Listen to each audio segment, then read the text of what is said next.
Issue 1, crime scene.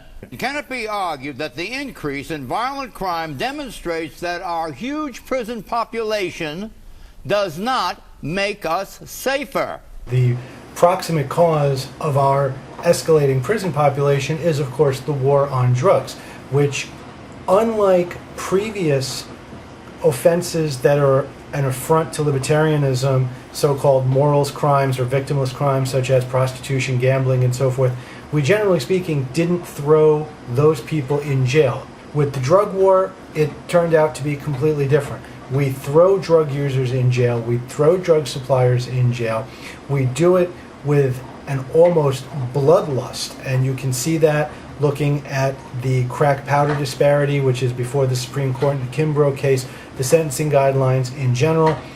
The second cause, to a much lesser extent, is the general breakdown of the inner city, which I attribute to public education in the inner city. The failed public school systems, thanks in large part to the teachers' unions, which we can't seem to break. Those two elements are, in my opinion, what are causing the escalation in the prison population. I also want to just get in a quick cheap shot against John Edwards for his unsubstantiated and potentially racist comment that there are more blacks in prison than in college, when in fact there's something like 4 times as many blacks in college as in prison. Little research goes a long way, but John Edwards is a politician, so, to hell with the facts. Barack Obama said Friday that as president he would relax drug sentencing laws in the justice system as part of his crime policy, doubtless because the decriminalization of drugs, especially soft drugs like marijuana and ecstasy, would greatly reduce that population. What do you think of that idea? It's not a war on drugs, it's a war on drug users, and Obama's plan, I'm not totally familiar with it. Compare and contrast also to the whole medical marijuana debate and the idea that the states are trying to decriminalize the possession of minor amounts of marijuana for whatever purpose, and the federal government is saying no, no, no, no, no, federal crime, federal crime. So obviously there is a disconnect between local law enforcement, local politicians, and the federal government, which sees everything as a federal problem and everything as a crime, and the answer is always to criminalize and to imprison. Drunk driving used to warrant a fine. Today it warrants a jail sentence because it's become so socially unacceptable. That plays a role here, too, the variations in sentencing. We now have stiffer sentencing, we have mandatory sentencing, and we have other phenomena like that.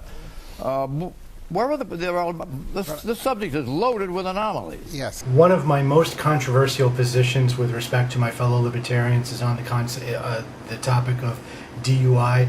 I'm not as opposed to DUI laws as some libertarians are, because I recognize DUI for what it is, just a variation on reckless endangerment, which is a perfectly proscribable form of conduct. But the prison population is not swelling up with drunk drivers. There's not a whole bunch of Tobias Beechers in prison. That's really not the issue. I want to go back to something that's also been going on in the discussion here, edited out. The whole question of law enforcement. Did Clinton add 100,000 cops? Did he add 30,000 cops? Did Bush go away from law enforcement to the war on terror? Cops are not a federal public good. Cops are a local public good. Federal government has absolutely no business paying for police officers, underwriting police officers, providing block grants to states. Let states pay for their own state troopers. Let counties pay for their own sheriffs. Let cities and towns pay for their own police officers. Federal government has no business getting in the business of subsidizing law enforcement. Federal marshals, federal law enforcement, border patrol, fine. Those are legitimate federal public goods, but the federal government and federal tax dollars should not be paying for local cops. Question: our combined spending, therefore, on wars and prisons is a whopping $250 billion. We can't afford health care for all our citizens, and we say Social Security is going bankrupt, but we can spend $250 billion for wars and jails. What does that say about our priorities? Well, that's an incorrect framing of the question.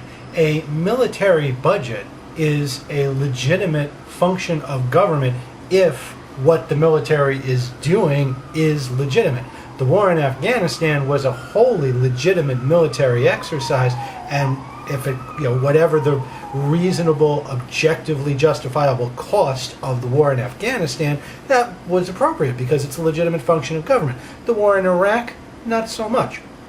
But the idea that we can afford $250 billion on this, but we can't afford to spend money on that, sidesteps the whole question of what is and is not a legitimate function of government.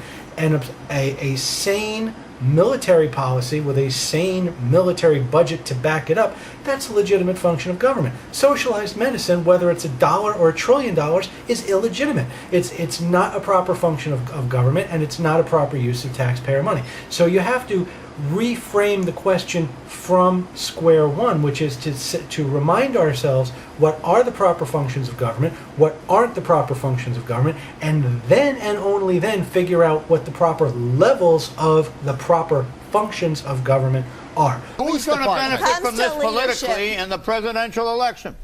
That's a wash because there's something for everyone. The social conservatives can say we need more police, we need tougher laws, we need better enforcement, we need better drug prohibition, interdiction.